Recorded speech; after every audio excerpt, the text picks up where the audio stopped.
What are the questions white Americans should be asking? Well, I think many white Americans claim they believe in racial equality. Do you believe that white Americans are inherently racist? Oh, I do not. And I roam to my living room. And there she spots a crack snaking its way down a wall. Something inside of me says, run, because this building will collapse. She races, barefoot, toward a staircase by the elevators. And I start going down. You're going to see these individual types of blips. It's almost like it's going to be two Americas. Mr. Cosby, how does it feel to be home? Well, he is extremely happy to be home. He looks forward to reuniting with his wife. He says, his heart is just beating really fast, and he's happy to be home. And you hear somebody in the background say, hey, hey, hey. Did you hear that? Do you know what that's from, Alice? Hey, hey, hey. I don't know. You don't know what that's from? Alice, where were you in 1970 and then 8? Good question. That is from Fat Albert, which was Bill Cosby's show, his animated show, Fat Albert. And did not watch it. Yeah. It's a very time-stamped kind of show to watch now. It is heavy 70s. So, that's Bill Cosby. Did not speak. He just made a happy face. He had his lawyer speak. I guess they just wanted to make sure he got out of that door, into the car, and into his own house, and without screwing anything up. Because he did not say a thing, unless he can't speak right now for some reason physically. I don't know, but it's an odd time because this guy's case got overturned on a fluke. Well, not even a fluke. Somebody screwed him.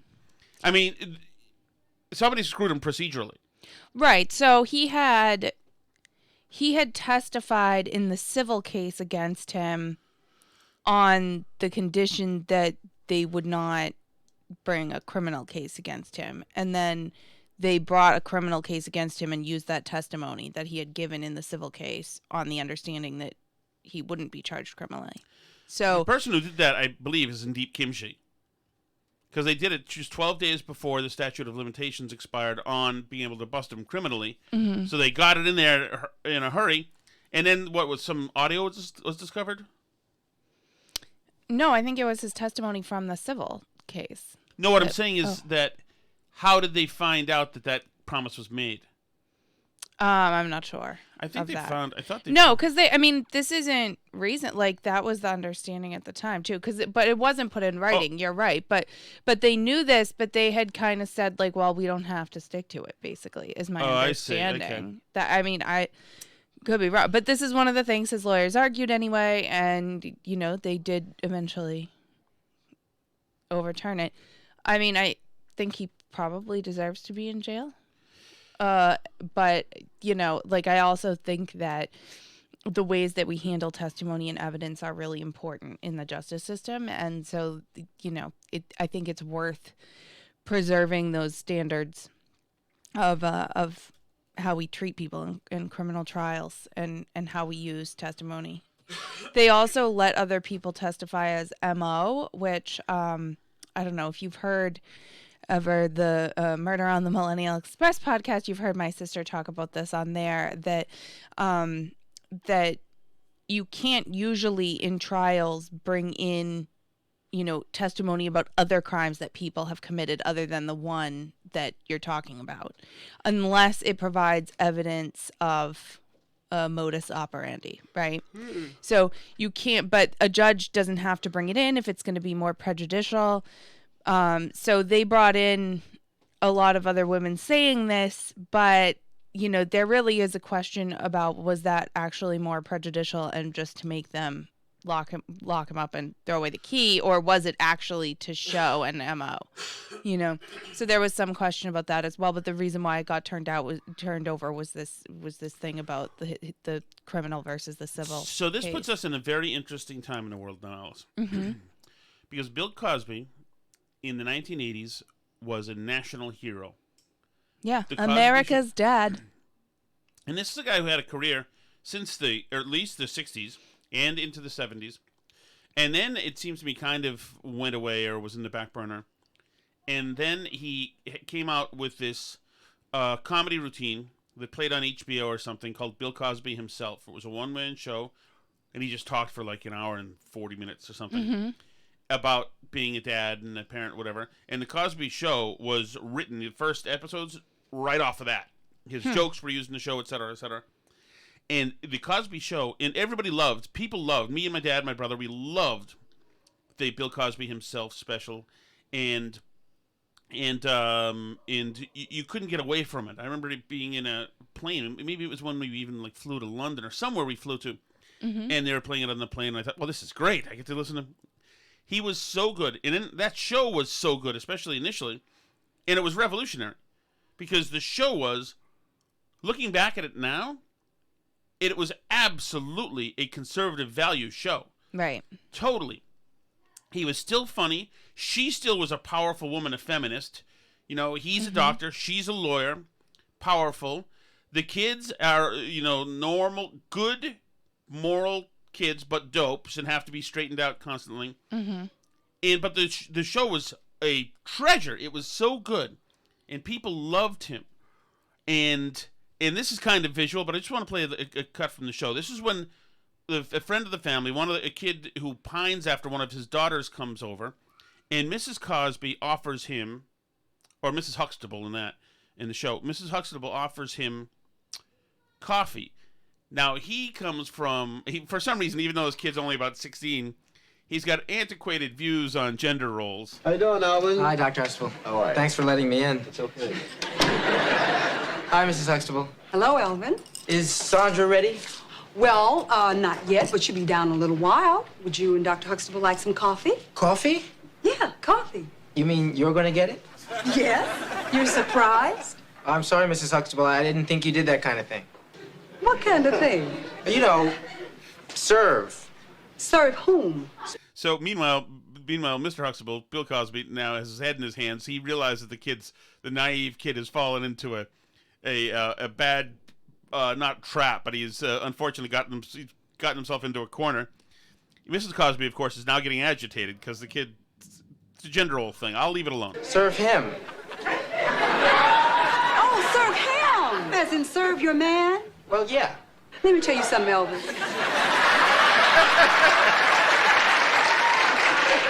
You see, I am not serving Dr. Huxtable, okay? Okay. That's the kind of thing that goes on in a restaurant. Now, I'm going to bring him a cup of coffee just like he brought me a cup of coffee this morning. And that, young man, is what marriage is made of. It is give and take 50-50. And if you don't get it together and drop these macho attitudes, you are never going to have anybody bringing you anything, anywhere, any place, anytime, ever.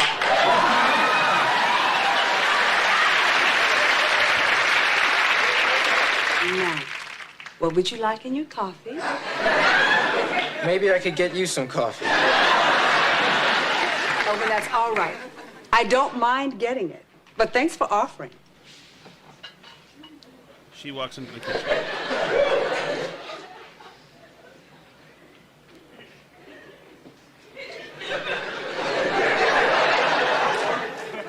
Alvin, Yes, sir.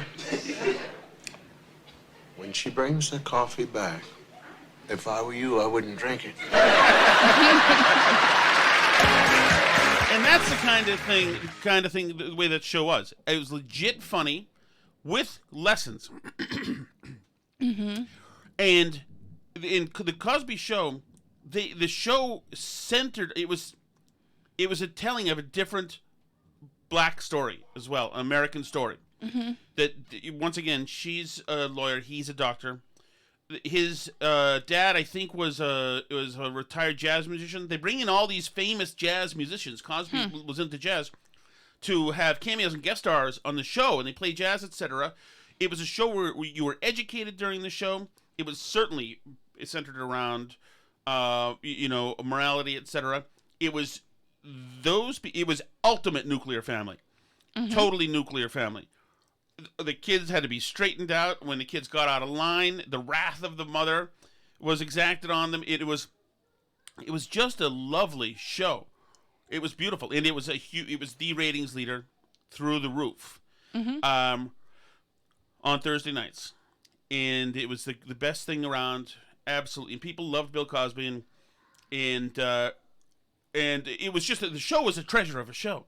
Yeah. And I remember actually when The Simpsons came out, they moved The Simpsons time to compete against Cosby, and I think it started to beat Cosby. And I remember him pleading publicly in the newspaper, "Can you not put it? We don't have to do this. People can watch." Obviously, it behooved him to have people watch his show, but also I think he thought his show was a public service. Right. It was just wonderful, and this guy had the cleanest image in the world. Mm-hmm. And then he went on to be almost an activist, right, in the inner city, telling kids to pull your pants up, telling kids to to learn to work hard. When I was in college, actually, one of the conservative groups on campus hosted him as a speaker to come and talk. So he was doing like the he had gotten speaking tour circuit. Yes, and he started to upset people by doing this, but he was a guy who grew up, I think, with nothing in Philadelphia and busted his rear end, went to UMass Amherst, I think that's right. I don't know. And he was old school, you work harder and traditional American values. He was, etc. But he still embraced his past, the African American experience, etc. Right. So he was an incredible, iconic guy and really an honorable guy, as far as we all knew. Mm-hmm. So then, when there's all these stories, and you had heard dribs and drabs that this guy was kind of a cad, in the same way you had heard that Weinstein was a cad. Around the time of Tropic Thunder, people said, "Yeah, this guy Weinstein's a jerk. He's a groper. He's a guy who will punch people. He's like, Cruise played him in Tropic Thunder, right? Grossman or whatever." So, but then this more stuff comes out about Cosby, and all these stories come out, and the stories are him raping people. Absolutely, not just raping people. The guy seemed to make an art form out of it. I mean, he was drugging women and doing all sorts of other things. They were part of his big play in his head, and it was a twisted, sick, dark stuff. And so his name, was Mud.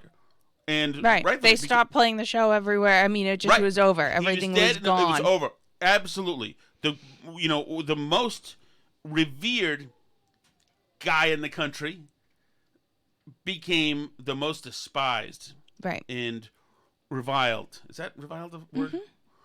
And so it's interesting. So then, and then he's pretending or whatever that he can't see when he's going to jail, and it's like the whole end was horrible, whatever, a couple years ago. Yeah. But so today, he gets let go, and it's just interesting to me because Felicia Rashad doesn't mean anything to you, but Felicia Rashad was the beautiful woman who played Claire Huxtable, his wife. That's the woman you just heard.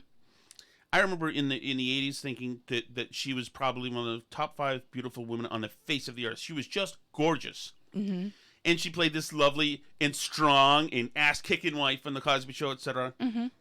And it's so interesting. So he's out now. Felicia Rashad tweeted today with a picture of him saying, "Finally, ! A terrible wrong is being righted. A miscarriage of justice is corrected! ! And it's weird. For a moment, I just got this quick flash return of what this guy used to be. When he was so beloved and so acceptable. The most acceptable. Just because she had tweeted that, which I would think was a risky thing for her to tweet anyway. Kind of in the Me Too era, you would think. Me Too era, and we seem to have a prolific rapist on our hands here. Yeah.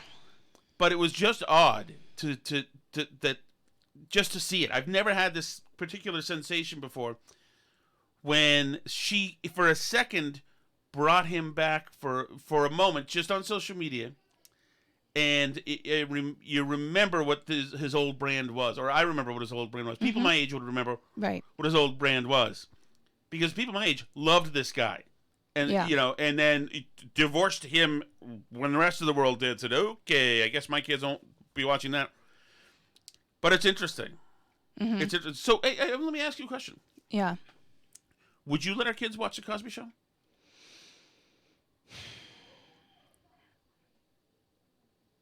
I mean, I guess in a vacuum I would, but it's like so nuclear level toxic now that it's like you almost can't because it's so like what? Then they're gonna like mention to their friends that they watch it and like I mean like start quoting him?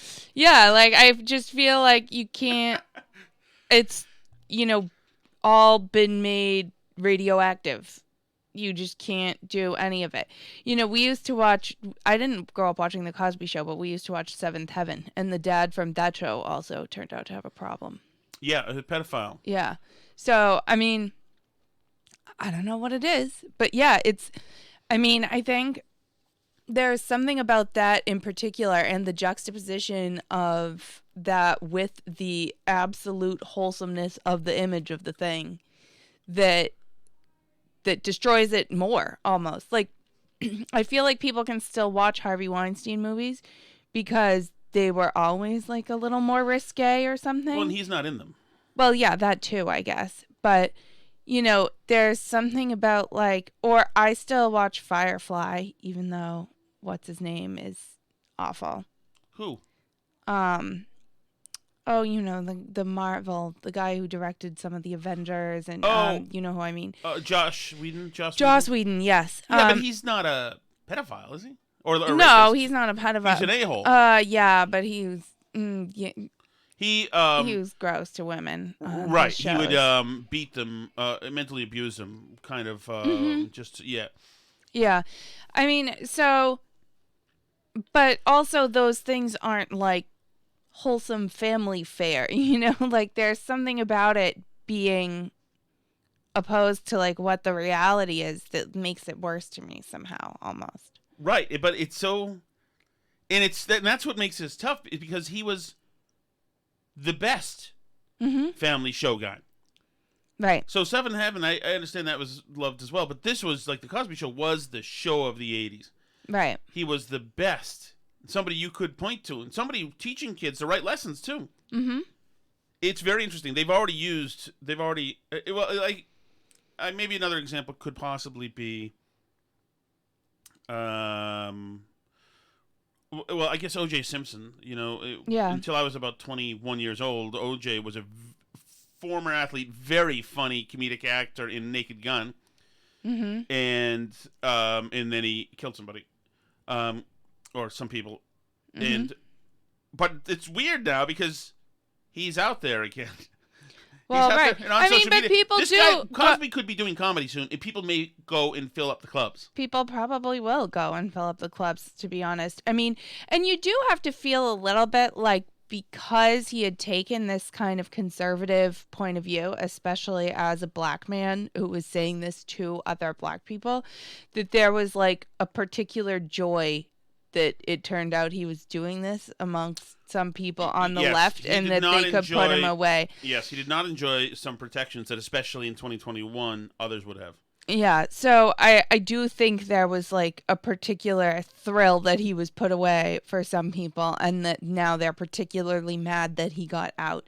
But yeah, like I said, I mean, maybe almost like the OJ thing, although I didn't follow the legal issues in that very closely. But I do think that it's important that we have a justice system that works fairly and works properly and, where we only bring in evidence according to specific rules of evidence, even if it means we sometimes let people go who did very bad things like OJ Simpson or like whoever, like Bill Cosby, like whoever, that there are sometimes times when you can't just, even though people do really bad things, you can't always punish them. And I mean, everybody gets what they deserve in the absolute end. So maybe that's one reason that I'm like more okay with it, but we have to have evidence rules because we have to have a civilization.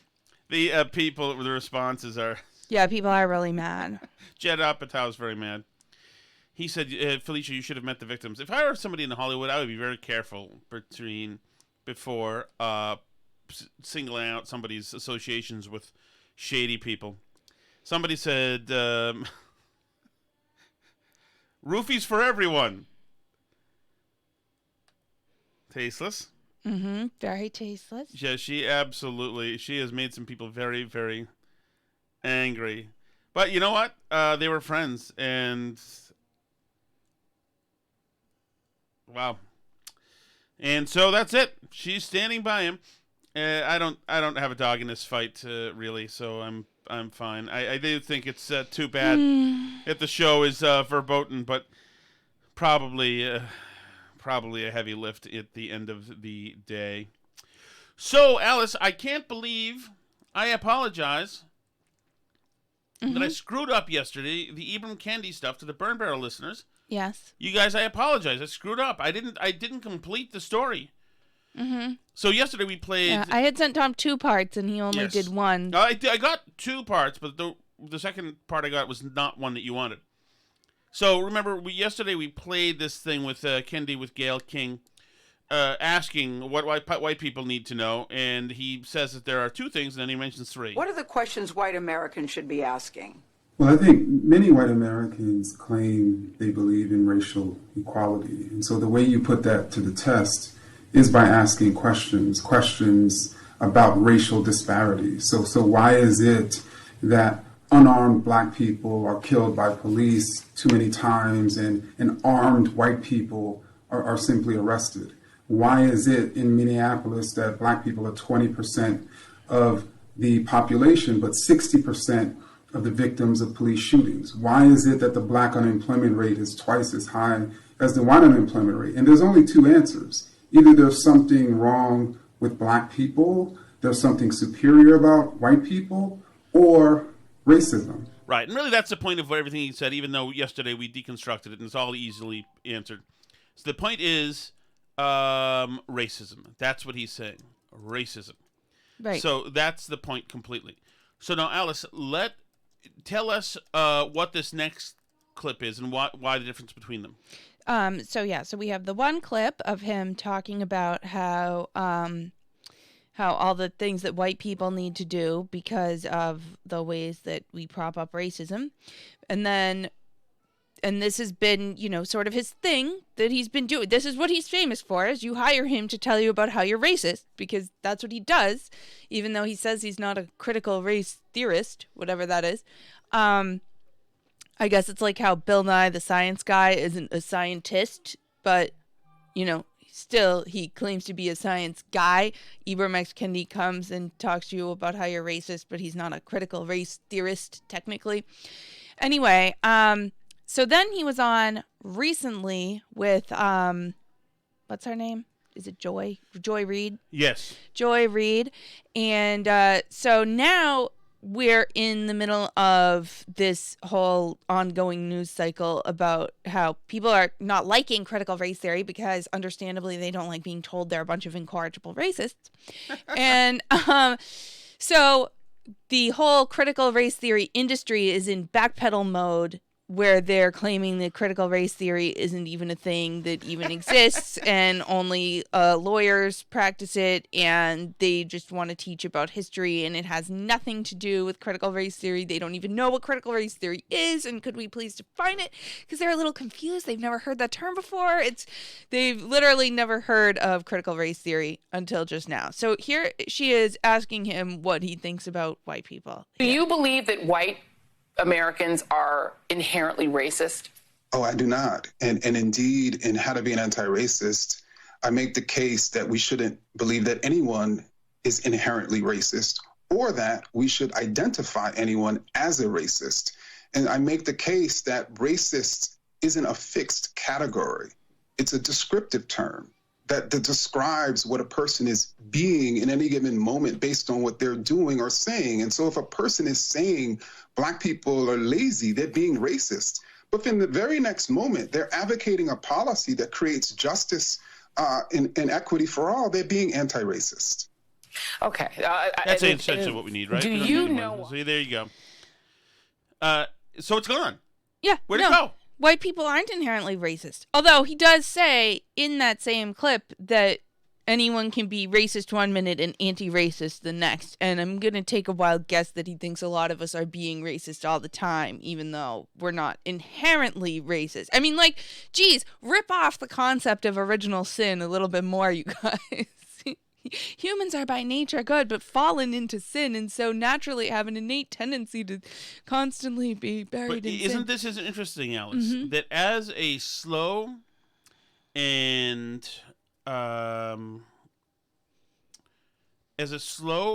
sober and resolute movement, this critical race theory, the stuff that he's been pushing, we'll call it all critical. We know what it is. Right. The 1619 Project, whatever. All of this stuff has been creeping and creeping and creeping. Mm-hmm. And was in a perfect place. It was right next to, but had the cover of, at least in the last year and a half, the racial reconciliation, whatever it is. Mm-hmm. And when it's finally brought out of the academia, brought out of DEI, meetings, mm-hmm. and pursued and caught and challenged in the open, they immediately retreat. Yeah. Immediately. Yeah, it's all a phantasm that just vanishes into the mist when you confront it. And that's exactly the idea of the thing. I mean, part of this whole thing is where they're going like, oh, critical race theory is something that's only even taught in law schools. Children wouldn't even understand it. It's a very high-level, graduate-level stuff. We're not teaching that to kids. That's ridiculous. Don't be crazy. Well, we don't teach little kids astrophysics either, but we teach them that, the Earth rotates around the sun, even though they don't know astrophysics. We're teaching them stuff that's informed by adult understandings of astrophysics, even if we're not physicists. It just, of course, this junk that everybody hates is being informed by critical race theory. And we all know it. And now that they're in backpedal total denial mode where they're claiming absolutely nobody's teaching this, maybe a few people somewhere have some weird idea of diversity trainings and, they're just a little off base, but that's not a curriculum that we're doing in an organized way across the whole country. Oh no, even though there's examples of this everywhere, and every time it gets challenged and people say so I know somebody was talking to a teacher about this who was claiming that this isn't a thing and doesn't exist, and they kind of said well, then why are you opposed to the Texas law, since the Texas law is just saying you can't teach kids that one race is inherently more moral or better than another.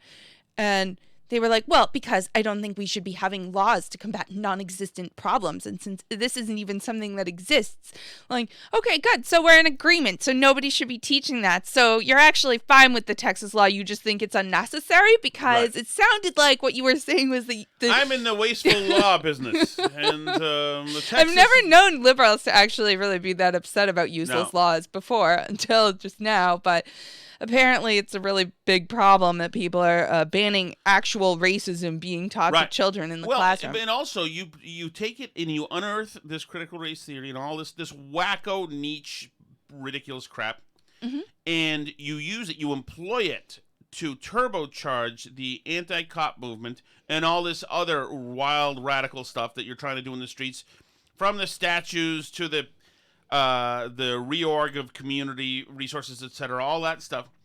You use that, and then that becomes wildly unpopular. You can't escape quick enough. Right. You're now out. You've left the theoretical, and you're now the gift wrap around actual action items. Right. Now the Republicans are defunding the police. We absolutely never wanted to defund the police. Right. That's ridiculous. Ted Cruz. No, Ted Cruz is the critical race theorist. It's not me. It's just insane behavior. George Floyd killed Chauvin. We've always said he did. Nobody's gaslighting anybody. You're gaslighting. It is remarkable to see, and probably a good sign. It's a good sign. Well, yeah, because nobody actually likes their stuff. Right. I don't know what guilt-ridden white beta males and the guy in the spa in LA. Range Rover driving women with several hyphenated names. I don't know what they're going to do now that they can't get on Instagram and tell us how guilty they are of racism and colonialism. I don't know where the next high is going to be. Is it going to be like back to like barbiturates or something? What's the next move? What's the next soul cleanser for guilty white progressives?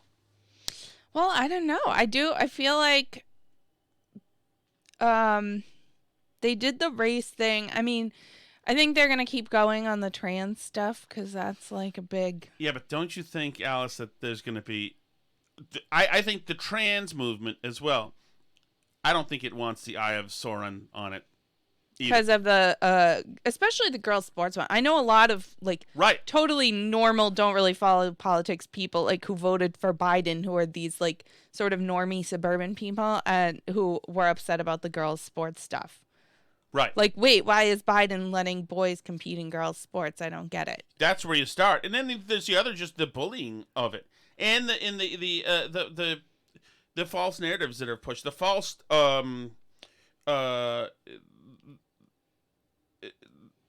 the false information that's pushed and murky information about the suicide rates and how many people are being killed for this and that. There are all these sloganeering bullet point facts that are said and are used all over Facebook by these young people to tell us why there can be nobody stopping any 15-year-old from getting top surgery without the parents knowing. There are all these reasons for it, and they're all emergency reasons. You know? Yeah. Because there's going to be a suicide, because there's going to be a murder if we don't, because of the... But the more people look into this, and it's because people have had guts enough to write books about this, Abigail Schreier and people like that, more people look into this, they're looking and saying, this is not good. Including, big second wave feminists who are as happy to draw and quarter a white conservative as anybody else, male. Well, and sometimes, trans people in particular, sometimes older trans people who transitioned later in life and stuff are saying, like, this is not something that's for kids. These are big, huge life decisions that need to be undertaken with a full understanding of what adult sexuality is and how you'll view your body and your life as an adult who wants to be sexual with other people in a lot of cases. And you need to understand the full impact of this, and you need to understand the full impact of, these surgeries exist, but they're not, this is a mitigation measure for people with very severe dysphoria about their bodies. And it can ease some of their mental anguish over their body not looking how they would like it to look, but it is not the same as coming that way naturally. Right. You don't end up with the same body and the same issues in your life. It's a lifetime of medicalization, a lifetime of issues, problems crop up. It's just you need to go into something like that's that big a decision clear-eyed about what the risks are. And a 4-year-old that, wants to be named Henrietta instead of Henry doesn't have the context and the understanding to make decisions like this. And there are adult trans people too, like Blair White and others, who are saying these are not decisions that little kids can make because they don't have the full context and understanding of these issues. They just don't.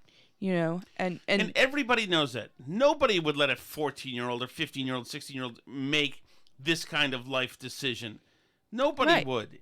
They know it's ridiculous. There's a reason why people strongly tell young people not to get tattoos. Because we've all been 15 and then we've all been 30. Right. And those two people are two totally different people. And and adults have the context to understand things about what it's like to be a kid, but kids don't have the context to understand what it's like to be an adult, even though they think that they do at the time. I did. We all did. When you're young, you think you know everything, and you just assume that you're going to feel the way that you feel forever. But a lot of times, in particular in puberty, a lot of times the way you feel about things when you're going through these crazy hormonal periods in your life and everything seems so huge, it turn out to not be what you think that they are. I don't know, but... That's my 2 cents on that. But yeah, I mean, I think it's one of those things where like just normal people are not really as on board. I mean, I think everybody's on board with like people should be nice to people. Like you shouldn't ostracize people or make fun of people or like murder trans people. Like nobody's for that. Like I don't. You know? Oh wait, you shouldn't? Oh, I see. I had been getting the misinformation. So I mean, I think if our friends on the left would, you know, have an honest conversation about this, they would find that people are coming at this from a place of compassion and most people don't have it on their immediate short-term bucket list to murder anyone. True, they don't. So, I mean, yeah, but I don't know. We'll see. So I don't know what would come after that. If we run out of race stuff and we run out of trans stuff, I don't know what comes after. Oh, the fats. My people are on the move. Oh, yeah, the fat phobia stuff. That's a big one. And, you know, like a lot of wine moms could probably get behind that for selfish reasons as well. So, guys, I want you to know, if you watch on YouTube, you probably saw us talking to Sally, our daughter. And the reason was there have been massive thunderstorms, awesome thunderstorms. Oh, we're going to lose power and not be able to do the show. Yeah, it flickered on and off just a couple of minutes ago. And the neighbor's dog bolted from the house, from the yard, or from wherever he hangs out. And last time there was thunderstorms, he jumped the fence too. And so he is. So I asked my daughter to go look for him. So that's what that was. If you saw me, because I saw you could see me saying something to her, but I cut off the volume so nobody could hear. But I want people to know. That would kill me to see that and say, not even that we're going through. What the hell am I saying? Mm-hmm. That would kill me to not be able to know. It seems like a trivial thing. But here you go. We just got a text from our friend saying he just came home, the puppy, filthy, soaking wet, and limping. Oh, no. Yes. Then he calls him an idiot. So that's... All right, Alice. Well, thank goodness. Happy ending. Alice likes to certainly about twice a year, gets in a usually dark obsession. And it was when we first met. Remember, you couldn't get away from the Kennedy assassination for some reason. I got into a thing about it where I researched the Kennedy assassination. Yeah, and you were like working on the case and this and that. I know, I read all the Warren Commission testimony and everything. Oh yeah, and had and now it's this thing in Florida. I like reading stuff. Now it's the Florida condo collapse. And Alice is taking a deep dive into this, and you did find some great audio. We talked about this woman the other day, actually. I read some stuff that she had said, but this is her speaking, actually. This is Local 10, and I think it's in Miami, but it's in southern Florida somewhere. Her name is Ileana Monteagudo. And yes, Alice mentioned before, but now she speaks. I'm just going to play you the news wrap, essentially. Her story is incredible. For 64-year-old Ileana Monteagudo, it's as if a supernatural force, she says, woke her up. I feel like strange. And I run to my living room. And there she spots a crack, snaking its way down a wall. Something inside of me said, run, because this building will collapse. She races, barefoot, toward a staircase by the elevators. And I start going down fast. And I feel crack. As she emerges on the ground floor, a security guard is there, helping the grandmother of 3 climb over walls. He helped her escape. And for her son, Andres Alvarez, the magnitude of his mom's decision. 3 seconds. Only hit him, he says, when he called her about 2 days later. Knowing that I could call her, just not being able to would have killed me. And I started just crying my eyes out on the phone with my mother. 3 seconds separate the life to death. 3 seconds. Incredible. And the guy, her son brings up a really, it's almost jarring point that he gets to call his mother and she'll answer the phone, and the other people can't call their parents, and they just don't know. Yeah, there was actually one family, and this is really like nightmare inducing. So trigger warning. But there was one family that the grandparents were in the tower when it collapsed, and the family didn't know what's going on. They got 16 phone calls from their landline phone number from in the apartment after the building collapsed over the next few days. 16 phone calls, nothing but static on the other side. So they don't know. Were they trying to call and it's just messed up? Like, were they trapped in the rubble somewhere and still alive and trying to call? Is it just a fluke of the thing being... That is spooky. Yeah, this is... That's scary. I mean, there's a story today in Washington Post, a fisherman who was on the side there who happened to be nearby on the beach and saw it fall. There were people on the balconies because it collapsed in like 2 chunks. There was like 8 seconds in between there when the first part fell, and a bunch of people who were in some of the other parts like got up and were like, what's going on? And a bunch of people were out on their balconies when that next part came down, screaming as the building fell. Ugh. So yeah, scary stuff. I don't like it. It's horrible. Yeah, that is very, very... Apparently there's a little drama, too, because apparently the Ron DeSantis people have been trying to get Trump to not do his rally in Florida this week. Yeah, I'd heard that from a caller today on the radio station. I don't know. I don't know where to come down on that. I mean... Where is this rally supposed to be? Right it's there? Like it's on the opposite side of Florida, so it's like 200 miles away from it. Of course, the move is to use his rally as a fundraiser for them. That's the move. Although I don't know. I don't know if Trump is constitutionally capable of that, of like raising money for a cause other than didn't himself. He do that in one of the debates for vets? Yeah, but did he actually give it to vets? I don't know. I don't know. That's why I say I don't know if he did actually give it to them. Actually. So yeah, that it's. But Biden's going there. What, tomorrow?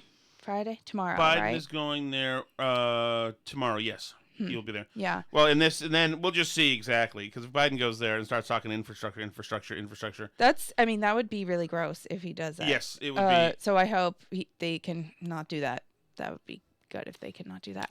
I do think too that at this point, like, I realize that they were really hoping for miracles and that people have been pulled out of rubble 100 hours later still alive. But I mean, we're a week after it now? Yeah, and it's rained down there. There's been fires down there. And I've heard people say it looks like a sand dune, that it's like, it's really rubble.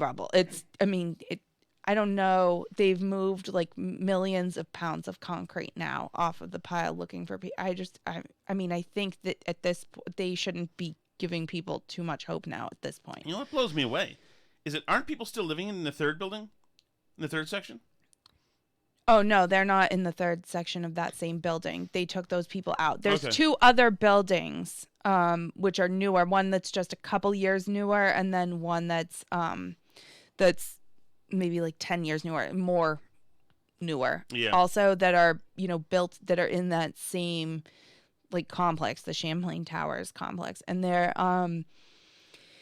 but so the people who are in Champlain Towers North, which is the one that was just built like 2 years later, have been very concerned. And they've actually, the part of the emergency funding, they've let those people decide to live somewhere else if they're too nervous. But they've done a bunch of inspections and it doesn't look like that building's in as bad shape. But, and people were looking at this building and saying, this is really deteriorated. We need to do this upkeep work. But nobody was saying, obviously, everyone get out. This is going to fall down at any second. So, I don't know how I would feel about it if I were in the sister tower. I don't think I would feel that great about being there.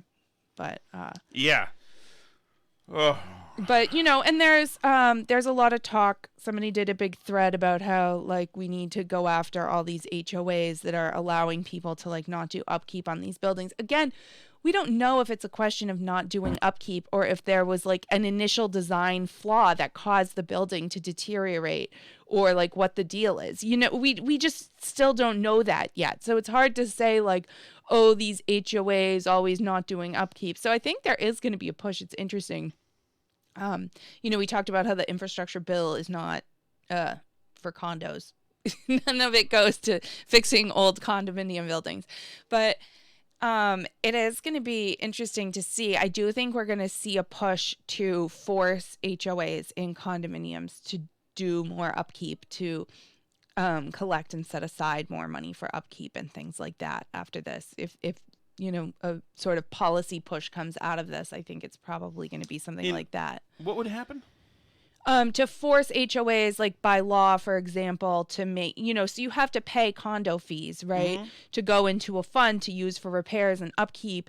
They were going to have, this was like a $15 million project or something that they were going to do on this condo to restore the structural issues and everything, including like $4 million for the concrete in the garage and stuff. So this was going to be like huge add-on extra fees for the condominium owners that they were going to have to pay either as a lump sum or like over the years. I don't know, like $10,000 or something, like an extra money above and beyond their normal condo fees for these projects. So, but if it turns out that there was maintenance that should have been getting done all along that wasn't being done, and again, we don't really know that at this point in time, but if that's what turns out happen, or even maybe if it doesn't turn out that that's what happened, it may be that we see a push to make condo associations put aside more money in advance so these things can be done like immediately when they're found, because so they found these problems in 2018 and then they were allowed to deteriorate potentially for 2+ more years while they, and again, nobody apparently told them that there was this level of urgency that the building was, I think they all would have paid right away had they known the building was going to fall down, but I would say so. I think they would have chosen that option. But so there was this delay, and you and I know because we just did construction on our house, like this stuff takes time. You get the structural report and then you have to hire a company to make a plan and put it out to bid for contractors. And then you have to like get everybody in the 130 whatever units to agree to the process and the fees and make a decision about whether they want to do the monthly payments or the lump sum payment. Like stuff takes time to to get all that stuff organized. So, I think though there may be a push to make condo buildings do more thorough inspections more frequently and have more money set aside for necessary repairs so that it can be done quicker because, obviously something happened here. All right, Alice, I'm going to try to, on a happier note. Yes. On a happier note, Alice. Mm-hmm. Politico reports, not a healthy environment, in quotes. Kamala Harris' office rife with dissent. There is dysfunction inside the VP's office, aides and administration officials say, and it's emanating from the top. When VP Kamala Harris finally made a decision to visit the Mexico border last week, people inside her own office were blindsided by the news. For days, aides and outside allies had been calling and texting with her, with each other, about the political fallout that a potential trip would entail. But when it became known that she was going to El Paso, it left many scrambling, including officials who were responsible for making travel arrangements and others outside the VP's office charged with crafting the messaging across the administration. I thought Trump's administration was the only one that was in total chaos. The handling of the border visit was the latest chaotic moment for a staff that's quickly become mired in them. Harris's team is experiencing low morale, porous lines of communication, and diminished trust among aides and senior officials. What's a porous line of communication? Does that mean there's leaks? Yeah, I would say so. Okay. And gaps, I would say. Much of the frustration internally is directed at Tina Flournoy, Harris's chief of staff, a veteran of Democratic politics who began working for her earlier this year. In interviews, 22 current and former vice presidential aides, you hate to see it, administration officials and associates of Harris and Biden described a tense and at times dour office atmosphere. Aides and allies said Flournoy, in an apparent effort to protect Harris, has instead created an insular environment where ideas are ignored or met with harsh dismissals and decisions are dragged out. Often, they said, she refuses to take responsibility for delicate issues and blames staffers for the negative results that ensue. That rings true to me. Yes. Like, when she went to Guatemala totally unprepared to answer questions about the border. Totally.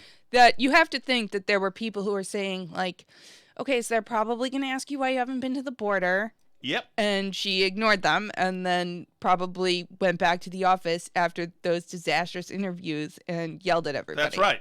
That's right. You're going to have to prep for this. I know what I'm doing. I'm the vice president.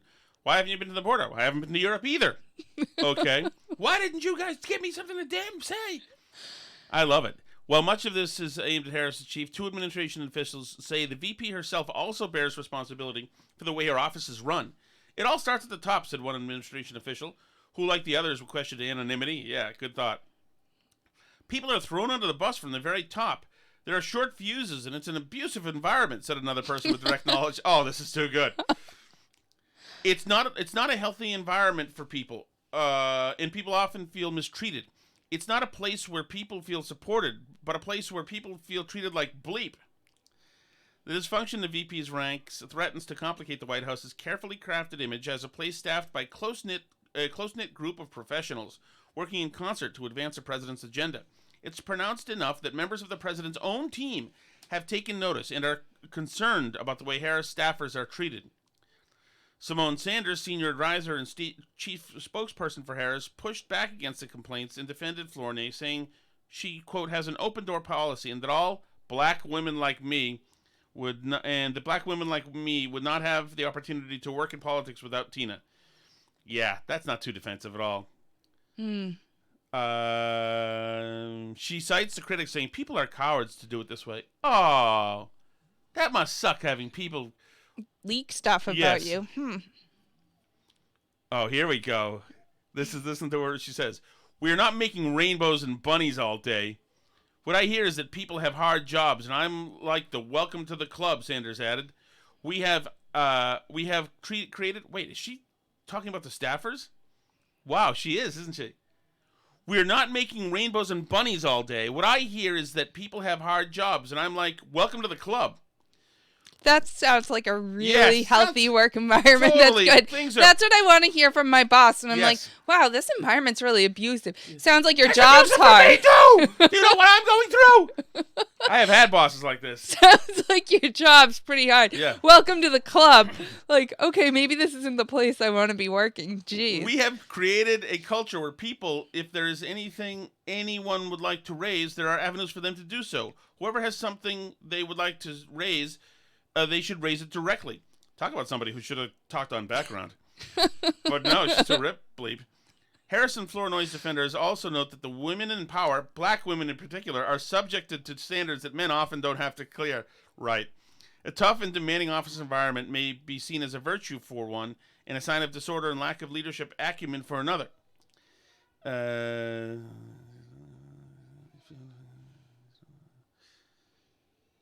There's a difference, though. I mean, like, think about the Klobuchar stories. The Klobuchar stories were like that she's abusive because people who were writing her press releases, like, screwed up the grammar in them and stuff. Like, that's a tough boss who's being tough on you. You know, that what we're talking about here is Harris not taking advice and then being mad at people that nobody prepared her. That's a different deal. Oh, this is great. There's a difference from being this is tough great, on your Alice. stuff. Thankfully. Well, I was in a stroller. And this doesn't seem like the kind of person at all who loses her bleep backstage at all, right? Yeah, people who when confronted with something they don't know how to answer do a forced fake laugh. Why didn't you have me ready? Really mad. Oh yeah, well, really mad deep down. I was in a stroller, and so I was out there. And in fact, my mother used to have a very funny story about I was fussing, and she said, "Kamala, what do you want?" And I said, and this is how she would say it. And she said, "Kamala, what do you want?" And I said, "Freedom." No. Oh, come on. Freedom. It was a much cuter story when she would tell it, but that's the story she told. I mean, do you think that's when you get instilled? Yeah, that's what she gets instilled, Jimmy. Just cut it out. Well, the Biden people must be getting annoyed, though, because of all this. And also, on top of it, like, the ethics issues that she's had, like with her sister making money off her niece making money off Kamala stuff. Isn't it her daughter? I think it's her niece. I think it's her stepdaughter. No, that's the one that's a model and whatever. Oh, right. But very pretty. All right, so anything? Wait, yes. Oh, we have not been covering the New York mayoral election, which is perfection because they are now doing ranked choice voting, RCV, which we defeated a couple years ago in Massachusetts. We don't have ranked choice voting, thankfully. It's often been used in like smaller city races and stuff, but New York is like the first really big one where they're doing ranked choice voting. And I don't know how much people know about it, but basically the idea is that instead of when you have like these big fields, like in a mayor's race and you have a lot of people running, instead of like one person winning with 35% of the vote as it gets split up, and instead of having to hold another whole election where you have a runoff later between the top two, what you can do is it's sometimes called instant runoff, where you take when you do the ballots, you ask people not only who their first choice is, but their second choice, third choice, whatever, all the way down. And then what you do is after you get the initial results of everybody's first choice, you drop the lowest person and you put all their second choice votes to those candidates, and then you see who's ahead. And if still nobody has 50%, then you go back and you take off the next lowest person and you take all their second choice, or if this was somebody's second choice, their third choice, whatever the next choice is down the line until you get somebody over 50%. So they knew this was going to be a little bit complicated.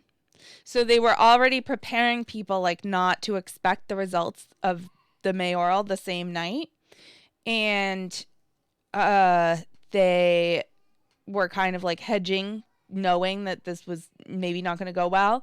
But this was also the complexity of this situation was also compounded by the fact that their election laws allow people to get in their absentee ballots up to a week after election day.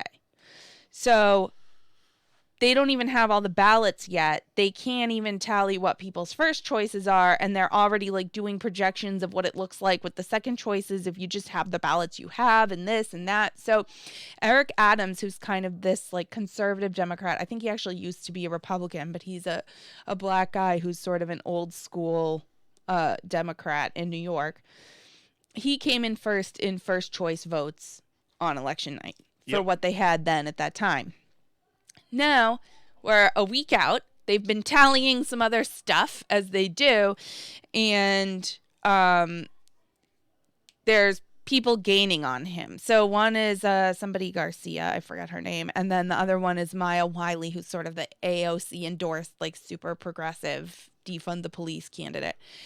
And so they're gaining, but it's like very not transparent because they still have tons of absentee ballots that they haven't counted, and they're looking at people's second choices based on this, but it could all change because somebody else might be eliminated once they get all the absentees count. It's been a mess. Now, then they added in a bunch of votes, and a bunch of people said, this doesn't look right. There's like a discrepancy here with the numbers of second choice votes that you're adding in. Something's not right with the way these numbers are looking. And in particular, Eric Adams, who's looking like his election night apparent victory in first choice votes is looking now like it's in danger, is getting upset about this. But of course, what did we learn in 2020? What is the one thing you're not allowed to do in terms of elections? A big lie. Not allowed to have the big lie. You're not allowed to doubt the results, especially if it looks like you're winning on election night and then the numbers all shift out of your favor and, you know, it's looking bad for you if you claim that there were any shenanigans. That's like Donald Trump, and that's bad. So, you know, Ian Millhiser is saying this is some Donald Trump bleep as he's saying that there's a problem. He's saying this is off by over 100,000 votes. Something's wrong here with these second choices that they're adding in. This isn't right. You know, Chris Hayes is saying something to consider is that the corrosive big lie conspiracy theorizing and delegitimization of elections that Trump and the GOP have unleashed won't necessarily just stay contained to them. Like, this is Trump's fault that the New York Board of Elections is screwing this up and doing the most untransparent Byzantine, ridiculous process to determine the winner of a mayoral election in the world. So this was at like 5:30 last night, right? They're all saying this stuff. Can't believe Eric Adams is putting out this statement. It's the big lie all over again. It's Donald Trump. It's blah, blah, blah. It's corrosive. A couple of hours later, New York City Board of Elections. The Board of Elections conducts rigorous and mandatory pre-qualification testing for every election. It has been determined that ballot images used for testing were not cleared from the election management system. The election management system produces cast vote records from ballot images, and the RCV software uses the CVR to produce unofficial results. I don't know why anybody wouldn't trust this process. It sounds very clear and transparent. When the cast vote records were extracted for the first poll of RCV results, it included both the test and election night's results, producing approximately 135,000 additional records. So, whoops. We actually did add in a bunch of fake test votes that were just still in the system when we were doing the whole thing. Big lie. So, Big lie. So it's all very confusing. But I mean, to me, this is like the problem with ranked choice voting, which is why I'm glad that we don't have it. Another big concern is what they're calling exhausted ballots, which is when people don't rank everybody and I mean, in the New York mayoral, there's a ton of like random, crazy fringe candidates. There's like, 5 main ones, and then there's like a bunch that are like random people with made up names and stuff. Like it's you don't know who most of them are.